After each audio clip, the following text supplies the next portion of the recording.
السلام عليكم ورحمة الله تعالى وبركاته صاحبة سيدة توسكا نقل حرير برتنا قلك ميديا اسكو سو نقد وناكسن او حيسا بدن ورجينا يا اديغو عافيماد قبا inaad halkan si toos ah iga daawanayso sida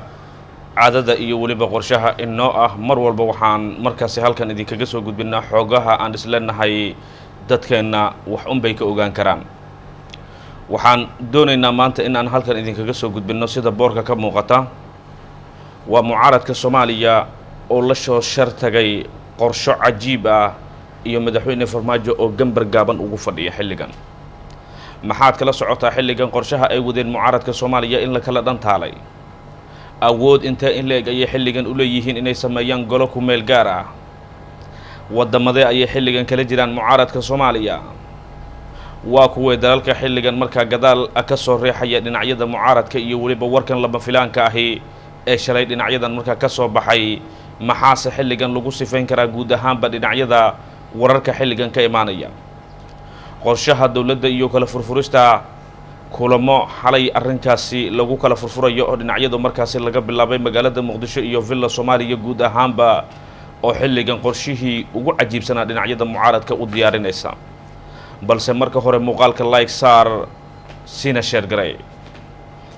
inta aan warbixinta ugu gudagelin waxaan doonayaa inaan halkan kaga mahadceliyo saaxiibada sida qiimaha iyo qadarinta mudan ee labadii warbixin ee ugu dambeysay ee aan halkan kula wadaagnay sida ay inagala qayb qaateen dib u dhiska dalka horumarinta dalka gaar ahaan arrinkii aan ka hadalnay ee Turkiga iyo waliba qalabka Soomaaliya uu markaa u soo diray oo sida ay tahay markaasi ay uga wada faa'iideysteen dhinacyadana warkaasi ay u dhigeen sida qiimaha iyo qadarinta leh ee waxaan idin qireynaa inaad mar walba diyaar u tihiin ka qayb qaadataan dib u dhiska dalka inta badan fariimihii aan akhrinayna ee qaybta markaa commentiyada nagula soo wadaagay waxa ugu cajiibsanaa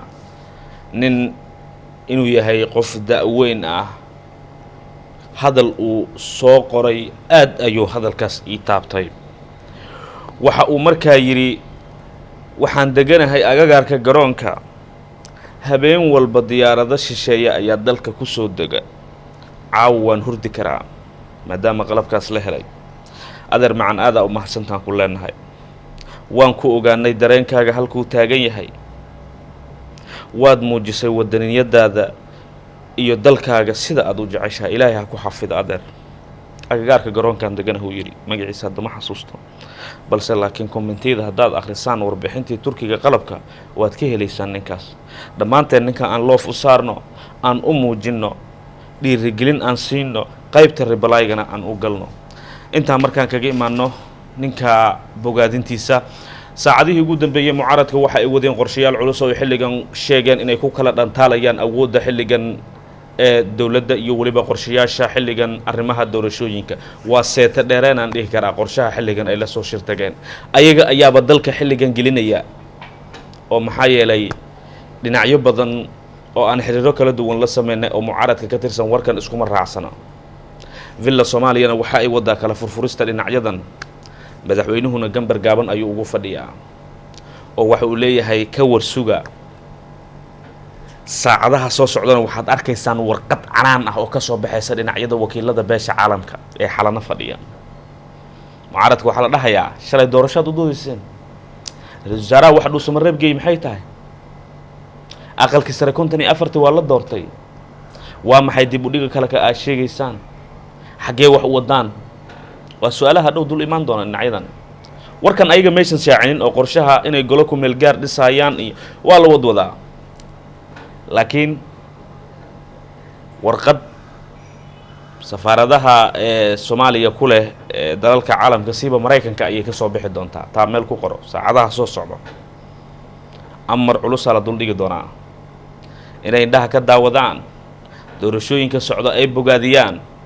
kaambeenkooda doorashadana ay wataan waa dhinacyada wax loogu baaqi doono Villa Soomaalina qorshahaas marka uu soo baxo waxa toos isu arkaya dhinacyada mucaaradka iyo wakiilada beesha caalamka oo maxay yeelay shalay haddaad adigu doorasho ka hadlaysay doorashadii way socotaa 54 xubnood oo aqalka sare dawlad goboleedyada si nabad ay ku soo dhamaadeen laba kamid ah golaha shacabku waa la doortay maxaa kaloo raadinaysaa waa su-aalaha la duldhigi doona dhinacyada mucaaradka muuqaalka noo sii sheergareey haddaba waxaan jecelnahay inaan halkan idinkaga tagna su-aashii ahayd haddii golahaas ku meel gaarka ay ku dhawaaqaan mucaaradka waa maxay tallaabada dowladda ay qaadayso gaar ahaan madaxweyne farmaajo maxaad is leedahay xilligan kala furfurista dhinacyada mucaaradka lagu bilaabay halkee ayay markaa biyo dhigan doontaa wakiilada beesha caalamka ma laga yaabaa inay xanibaad saaraan ama tartanka doorashada xilligan in dhinacyada mucaaradka isaga haraan fikirkaaga qaybta hoose nagula wadaag warbixintan sii sheergaray sidoo kale mar walba waxaan idinkaga mahad celinaynaa fariimaha dhiirigelinta iyo qiimaha iyo qadarinta leh ee aad mar walba halkan nagula wadaagtaan Soomaaliya wixii dib ku wada Allah ka qabto